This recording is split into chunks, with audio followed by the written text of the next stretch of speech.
Welcome to Chautauqua People. I'm John V. My guest today is Doug Miller.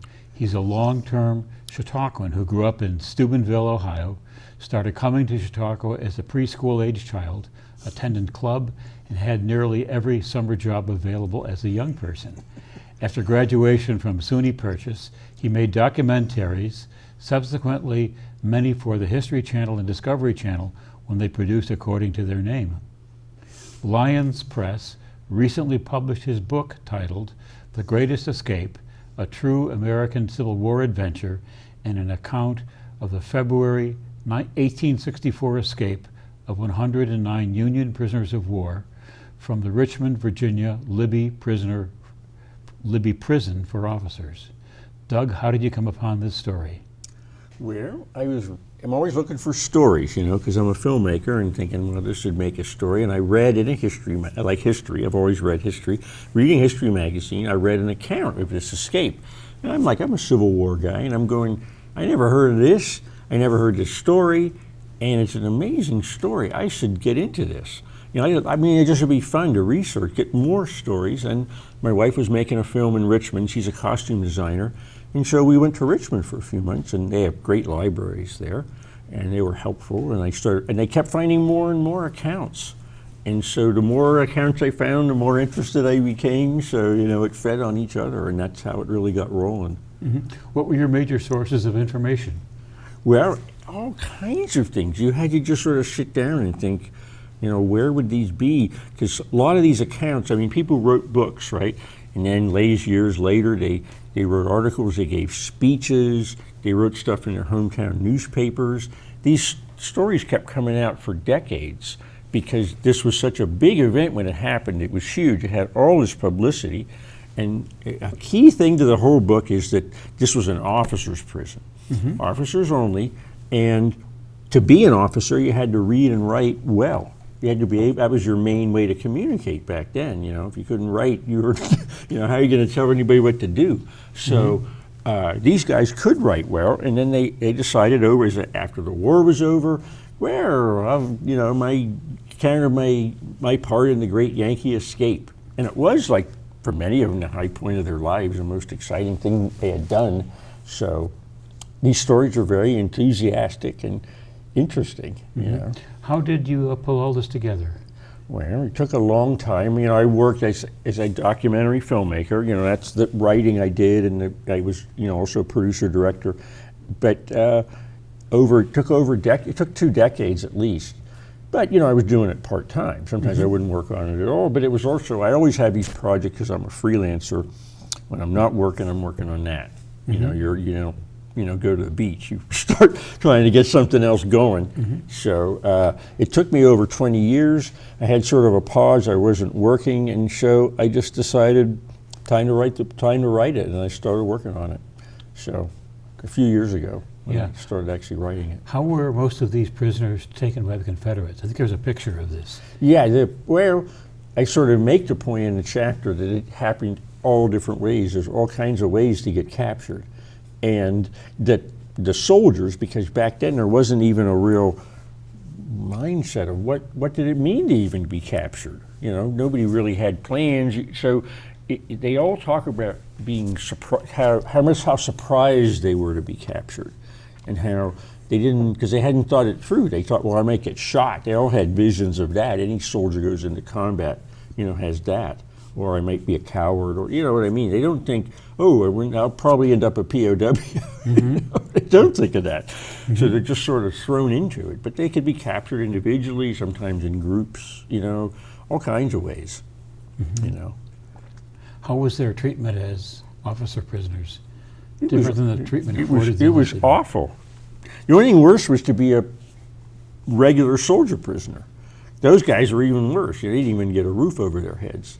But they separated the officers and the enlisted men. They set the enlisted men into an island called Belle Isle in Richmond, where they just lived outside and had some tents. And then the officers were put in this prison because it was considered escape-proof. It was a big old building with a fence, with a with open area all around it. Can we see a picture of that? Yes, we got a picture here of the prison. There we go. Now the escape happened on the far side. You can't see because you see how it's a little more crowded over there. Right. And that's where they actually did their tunneling and stuff. But you can see it's easy to patrol. They just put these guys in the building, never let them out. They just were in there 24/7. They originally thought they'd put 500 guys in there. By the time of the escape, there were 1,200 guys in there. And they died every day. People died every day. You know, it's amazing how, you know, for all the other, there've been plenty of, you know, horrible places in history, but this is right up there, you know. They were poorly fed, and there was no treatment for disease, which spread in the confined quarters. It was just a really horrible place, which is what drove them to escape. Right. You know, escape or die for many. How was the escape plan developed? Well, by many things in life, trial and error. They tried this, they tried that. They had, you know, you get some obsessed guys. We have, my main character is this guy named Colonel Rose, who was just obsessed with escape. And he kept failing, you know. Even when they first caught him, he jumped off the train, broke his foot. They caught him again, they stuck him back on the train. He kept trying to escape, and they kept putting him back in. But he was determined. And he got a little group around him, and they started trying things, you know, with the idea, there's got to be a flaw somewhere. We're not going anywhere, so why don't we, why don't we do this and figure it out? And they figured out an elaborate way to tunnel down through the building, through the wall, into the basement, into a room that wasn't used. I mean, it's pretty wild, all the stuff that they did and figured out. Plus, they could be eternally patient, which they needed to be. And what was their basic point of egress? There was something through a fireplace? There was a fireplace, an old fireplace, and they didn't use the fireplace, but there were stoves with pipes that went into the fireplace. You know what I mean? It would vent it out. They're cooking stoves. So every single night for months, they went to that fireplace. It took them had already taken out the mortar very carefully, took all the bricks out, and then they followed it down into a room that was catty-corner below. And they'd work down there with their tunneling, and then in the middle of the morning, they'd always could hear the guards say 4 a.m., and all was weird. They'd say, okay, that's it. They'd come back up, brick the thing up, put all the bricks back in place, go up to the prison, and the Confederates never noticed it. They never figured this out. So they were doing this for months, and they, just nobody ever saw it. So that's what they did every night. What did they do with the dirt from the tunnel? Well, it's funny you should say that, because when they went to, this is a leap ahead, but when they went to see Lincoln, after they'd escaped, the guys, they saw Lincoln, and one of the guys said that's what Lincoln asked him. Really? Yeah. Lincoln, he said, he even says in his account, he said, I just remember one question. He said, what'd you do with all the dirt? Well, actually, they were in a place, it was straw, it was this abandoned room called Rat Hell. And that's what it was. It was full of rats and straw. It was a horrible place. Nobody went there unless they had to. They stored some stuff down in that room, So a little more dirt, nobody noticed it. They just spread it around, and it was in there, and they didn't have to. That's actually one of the nice things. It was actually not a problem. They could just spread it out down there. So it wasn't like The Great Escape, somebody walking out and... No, they had their own. Well, The Great Escape is a made-up story, whereas this is a true story, so this one's a little bit crazier. Right. More crazy stuff happens in a real story than in a... And so this went on then for months. Yes, or even though because they made a couple tunnels that didn't work. Really? They tunneled into the sewer system. They almost drowned. They had, they tried all these things, and finally they said, the only hope after all this is let's dig out of the building, dig under a street. Went down next to this place. They go under the street, and we'll come up in the next block where they have this stable, but nobody's there at night. Nobody lives there. So we would come up. If we come up at night, nobody will see us. And there's even a fence between it and the prison. So if there's a prison, they go down in this, and they come up there. The guys in the guards can't see them. So that was really to their advantage. Just this funny design that was there. So how long was this tunnel? It was, I think, it's still unclear, it was probably about 60 feet. Ooh. I would say. And it was about 30 feet down, no bracing, no support, no nothing, just a tube cut through the earth where if it collapsed, that was the end of you. You know, you suffocated to death. So they had no support, they had nothing. You know, it wasn't like the Great Escape movie where they have a whole railroad going on down there and they got these guys, and it was so tiny. According to description, you had about an inch on either shoulder. When you went into it, you couldn't turn around. You could only back out. You know, it was so small and tiny. And you could just barely fit in. And they just kept working at it. The big problem being once the further they got in, to get air in there. You know, it was really hard to get air down into the oxygen, I should say, down into there. So they had to figure that out. They had to figure out, you know, keep coming. You know, they were real problem solvers and they were desperate. Mm-hmm. So. And there was no light then, so we'd be digging in the dark. Oh, total darkness. Though they noticed that if you know, modern people don't really realize this, but if you're in that kind of dark, your eyes do, sometimes it takes half an hour or an hour, your eyes really do adjust. You can see better in the low light the more you're down there. Mm-hmm. And these guys, they had a little bit of light that came in from some windows at the end of the room, but the room was huge that they were in. So yeah, it was pretty, but it was basically dark. They didn't have any. They had some candles apparently, and they would sometimes use those as like canary in a coal mine. You take the candle with, if you were digging, take the candle down the tunnel with you, start digging. When the candle went out, that means there's oxygen's gone. You better get out of there. So then they would back out. Sometimes guys passed out. They had to come in and drag them out by their ankles. You know, in the dark. Yeah, in the dark, in this slimy place in the middle of the night, pull them out. Always dirty. Everybody stunk. Yeah, everybody's starving, and you don't have warm clothes, and you know, it's just a difficult situation. Yeah. All around. But they're working at it, and they have some funny allies. They have the Allies, which, you know, if I do say an interesting part of the book, which is also part of history people don't really know much about. Is there was a Union underground, an anti-slavery underground operating in the Confederate capital of Richmond, trying to undermine the Confederacy. And they were locals. They were all local Richmonders. They were not outsiders. That's how they survived, because they all knew each other. Mm-hmm. So they they wouldn't allow outsiders. The only people they already knew.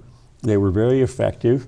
And the leader was a woman named Elizabeth Van Lew, one of the most amazing women in American history, but nobody knows about her. And she was such an effective spy and ran this operation so well that she helped the guys, helped them when they escaped, gave them information. And after the war, because of all the information she'd given to the Union Army, Grant brought his wife, they hung out on the porch and had tea. And then after the war, Grant made her the postmistress of Richmond, which Richmonders were furious about. Here's an anti-slavery woman, and you put her in charge of like the most plum federal job you got around is that job. Mm-hmm. But Grant, he didn't care. He thought he was so indebted to her. He felt that he kept her in that job for the whole time he was president, all 8 years. And the Richmonders probably figured, if we mess with her, there goes our mail. Well, exactly. You know, that was back then they weren't they'd already messed with the federal government and decided we want to do that again. So anyway, it's just an interesting story. And because also in the underground, they had slaves and free blacks too that were part of it. Uh-huh. And those guys were very important. For instance, Elizabeth Van Lew was in contact with the slaves that worked in the prison. So she could send messages to them. She'd get messages back from them through these same people. You know, she had quite a setup. So that's how it got passed. Yeah, that's how they knew about it. And then when they escaped, when they actually got out, this wasn't planned, but when they got out, they were rescued. A lot of them were rescued by slaves they encountered. Right.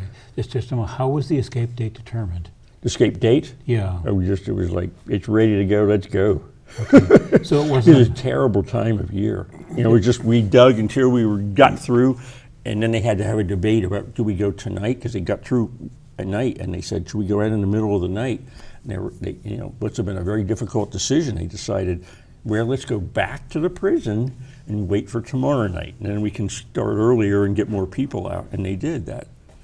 And so then that just was February 9th, 1864. It was a cold time of year. It's pretty darn cold for what people think down there. In Richmond, snowing wouldn't be unusual. The James River would get ice on it. So it's pretty cold down there. And so they had one day, said, let's go back and get prepared for the escape and get everybody ready. They said it was the longest day of their lives. A lot of them described it, waiting for the sun to go down. Yeah, and there was clearly no artificial lighting, just what came through those windows. Yes. And so then they all went through that one night. 109 of them got out, which is pretty amazing. Got out of the prison, and it became a total crazy scene. But they got out. But they were in Richmond, so they still had to get to the Union lines. They were in the capital of the Confederacy. They had to get 50 miles overland through a swampy area east of Richmond. Where they were trying to get to was Williamsburg, if people know where colonial Williamsburg is. The Union Army was there. So that's about 50 miles east of Richmond. So they all took off in ones, twos, and threes across the countryside. Every white person in Virginia trying to catch them and put them in the dungeons, but every black person they encountered was their friend. So it was very interesting as they took off all across the countryside. Someone got caught right away, some went on for days. The Confederates were obviously furious and trying to catch them. And so they had all different adventures of all kinds of stories as they went across the countryside. So they went down the James River Peninsula, essentially, toward the end. Yeah.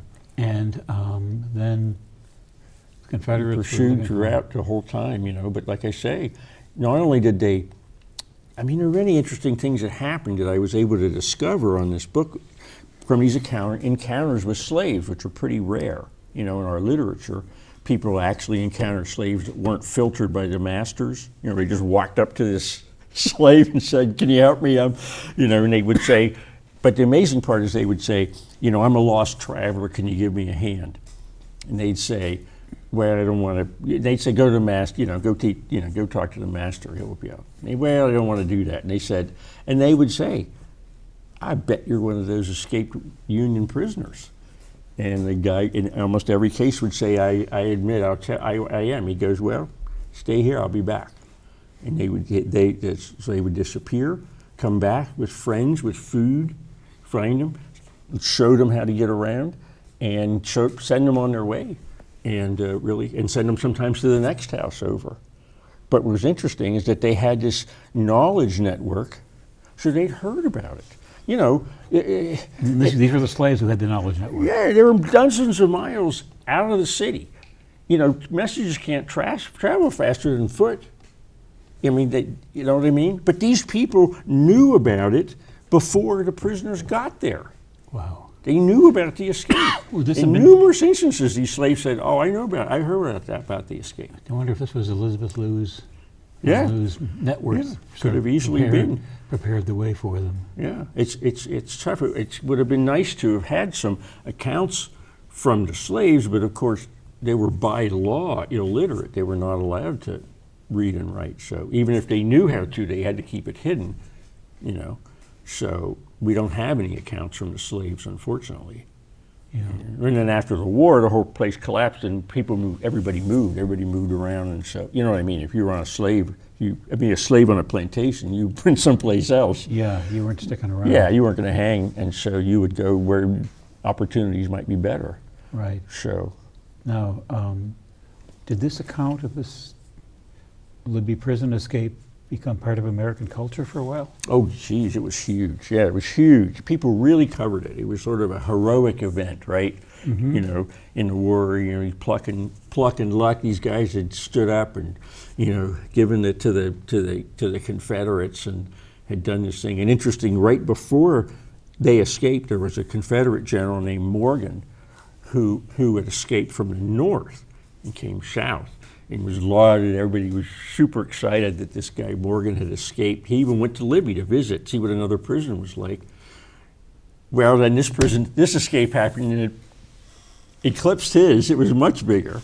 Yeah. So that became a big deal. But it was a lot of coverage. The media was very interested, and it was so covered that 20 years after the war, they took this huge Libby Prison building, if you still have that picture of it, and they disassembled it and took it to Chicago and rebuilt it. And Wow. it became the Libby Prison Civil War Museum. Here it is, yeah. Yeah. And so this, if you can imagine, this entire building was reassembled in Chicago as a tourist site for around the time of the great, if you ever read The Devil in the White City, around that time in the 1890s, when Chicago held the World Exposition. Yeah. Another place you could go, and you'd spend 50 cents or whatever. You could go down to the museum, which was full of bric-a-brac, and you'd go down in the basement for an extra quarter. You could see where the tunnel supposedly was. Wow. And it was there for decades, and they tore it down and sold off the parts. So there's nothing really left therefore of the building. Yeah. Of Libby Prison. Where was it? Do you remember where it was in Chicago? Wabash and no, I can't. Doesn't matter. Yes. It's easy to find out, and the Chicago Historical Society ended up with a bunch of the stuff. So there's actually a bunch of stuff in the Chicago Historical Society about Libby, and about the escape. But the prison museum was very popular. Right. Now, are there any plans to turn this book into a movie? Oh yeah. I'm just waiting for the check. Yes, I think it would make a tremendous movie. Prison escape movies are popular, and this is, one of the best ones, and it's all true. That's the, great thing it has going for it. Right. Is that, so, we're trying to get people interested. It's a little difficult because they see Civil War in the title and they think, oh, it's too specialized or it's not. But this is written for a general audience. Yeah. Though the hardcore Civil War guys like it because it has all these first-person accounts in it. I use so many actual eyewitness accounts because they're interesting. And that's what, the hardcore people like, and the regular people just like it as a great adventure story. Right, and so you found the original papers and used those. Wherever I could, yes. So those were probably all handwritten? Well, there are all kinds of things. Some of them, like when I was first doing it, there were some books that were limited, this in such bad shape they wouldn't even let me Xerox them. Really? Yeah, and then someone was on a typescript. Somebody had typed up somebody's memoir, but they didn't know where the original was, and they just came from all kinds of places. Like I say, a speech before the veterans in Grand Rapids by some guy, I had to try to track that that countdown. A guy traveled after the war, a minister who had been with them at the time in the prison. He made his entire career as a Methodist minister, traveling all over the country, as I point out, on the Chautauqua circuit. Really? Giving a speech called The Lighter Side of Libby. He was Mr. Upbeat, so he was like, it was pretty bad, but it could have been worse, and we helped each other out. And he came to Chautauqua. I looked it up. We found it with Mr. Schmidt. We found it in the archives, but there was no real description. There was just, I wish there'd been a description of the speech. Instead, what there was just an announcement that it was happening, that this guy was going to do it. Yeah. The Reverend McCabe was going to give his famous speech here at Chautauqua. So Now, I wonder if we could see a copy of the cover of the book, if we got a picture, and tell us about how to obtain a copy of it. Well, go to your favorite bookstore and say, I want a copy of this book. Of The Great Escape. Yeah, they got it. Most bookstores, if they don't have it, they can order it. It's a regular published book. But of course, you can also get it through Amazon or Barnes and Noble, or Barnes, through their shipping through Amazon or Barnes and Noble. And it's also nice if you go to Barnes and Noble, you can. But even more Amazon. There's a whole lot of reader reviews that you can read if you want to read. What just general readers thought about it. And I say that because they love it. They got tremendous reviews. They're really great. And so anyway, you can read them there, and that's how you can find it. So in libraries, got it in the Chautauqua Library. Right. Now, somebody It's going to be a paperback. It's selling well enough Yeah. that the publisher's happy, and we're going to have a paperback coming up. But publishing things move pretty slow. I'm in the film world where things move fast. Yeah. This publishing world, I can't believe how slow things happen. Dreadfully slow. Yeah. Now, let's say somebody wants to be an actor in your movie? Oh, geez, yeah, well, What are you going to require of them? well, they have to be skinnier than they are now, Okay. wherever they are, because these guys are starving. So they got So to I be. need as many emaciated people as I could get together in one room, you know. Okay. Hire all the young men of Hollywood who are already pretty skinny, but make them lose even more weight. Okay. You know, then they'd be in it. Of course, if it gets made in a movie, you know how that works. You get sold, you take your money, and you walk away. That's right. Because they do it how they want. They don't care, you know, what you say anymore. And that's why, you know, most people don't like their film adaptations, but some people do. You know, Maybe find an indie filmmaker and well, you can still have a you little. want to get somebody that has sensitivity, you know, understands the ideas behind it. Like I remember when I interviewed Kurt Vonnegut, he said, you know, everybody complains about the movies. He said, the movie Slaughterhouse-Five, he said, I couldn't be happier. Really? He said, I thought that was a great movie by a great filmmaker and George Roy Hill, and I was just happy with it. Got it. He says, I loved it. It was different. He said, I had my book. Yeah. And here's a movie. You know, you can watch. It didn't change. You know, always like act like it's changed. Didn't change my book. Anyway, so that's the kind of movie you want. That's great. That's great. So what are you working on now? Well, now I'm working on a book, totally different, a photo book about cemeteries, Okay. American cemeteries, sort of a celebration of American cemeteries for people that like to hang out or walk or view or visit all kinds of odd, interesting cemeteries. I've spent decades on this too, photographing all over the country in cemeteries, and I've got that part really done. Now I'm working on the text to go with it. So that's what I'm working on right now. And that'll be a big picture book then. I hope so. Yeah, that's the Okay. plan anyway. Okay. It'd be a nice picture book. So that's a different thing, but it's what I'm working on now. Yeah. Yeah, I'm not getting much filmmaking work. There's not, you know, at my age, they don't get hired that much in Hollywood. So, you know, and they don't do so many, you know, real historical documentaries anymore. You know, I used to work for the History Channel, Discovery. They don't make documentaries anymore, really. It's all like, you know, Ice Road Truckers and Pawn Stars or that kind of thing, Yeah. or Nostradamus stuff. Right. And so that's it. So that's that. You know, you know, more power to them. I'm just not interested. Right. Right. I just hate the way they're using the word History Channel Yeah. for a non-history channel. You know, here in the Egress channel, we produced a video a couple of years ago on the Mayville Cemetery with at least one very significant person here viewers can see. We hope to do another locally. Yeah, they're interesting. You never know what you're going to find. You know, they're just a great place to wander and think, and you come around a corner and there's something really interesting. Right. You know, some grave or some message or something. Right. Is there anything else we need to cover on the book? Well, it's just that it's an interesting story, and I'm always open. And I wanted to say you could go to I have a website. Got it. It's called thegreatestscapebook.com. One word. Okay. thegreatestscapebook.com, and you go over there. You can see some the reviews, you know, the real, you know, legitimate, you know, magazine reviews, and then also I've been making some little videos to put up there. You know, just a couple minute long about various aspects related to the book. Right. Because a lot of these characters at the end, for instance, I thought I was going to talk about where these characters went and what they did afterwards and all that stuff, and I thought, you know, it sprawls then, it's all over the place. I just I end it, you know, with the end of the story and the end of the main buildings, Right. the prison and Elizabeth Van Loo's mansion. Yeah. Let me get one last fact out of it. How many of these 109 were policed up and returned? Well, I don't know. Is that a spoiler? No, I'm just I don't want to give it away. Well, half, basically. A little more than half get away, Yeah. get scot-free away. Yeah. And a little less than half get put back into prison. So out of 109, I'd say about 45 get put back into prison. Okay. And was there a difference if somebody made contact with the slaves? Were they more likely to? Way more likely. Almost all the guys that actually escaped, in my research on these cases, this is my decision, but it seems that almost everyone that actually got away was helped by a slave. And in every instance where somebody asked for help from a slave, they got it.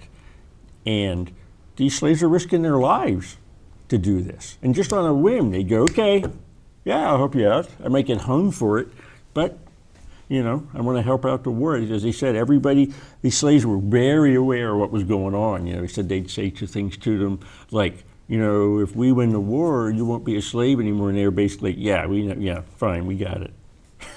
Yeah. You know, you're not quite so isolated as you think we are out here. You know, the slaves did a lot to help the Northern War effort. Just running away was a effective thing. Yeah, and that's you've just done a favor for all of us with committing to this book. We are out of time. Yeah. When the picture book is published, I got a seat for you at the table here. Okay, great. Come back and take a look at it. We'll show some more. I'll definitely get you a copy.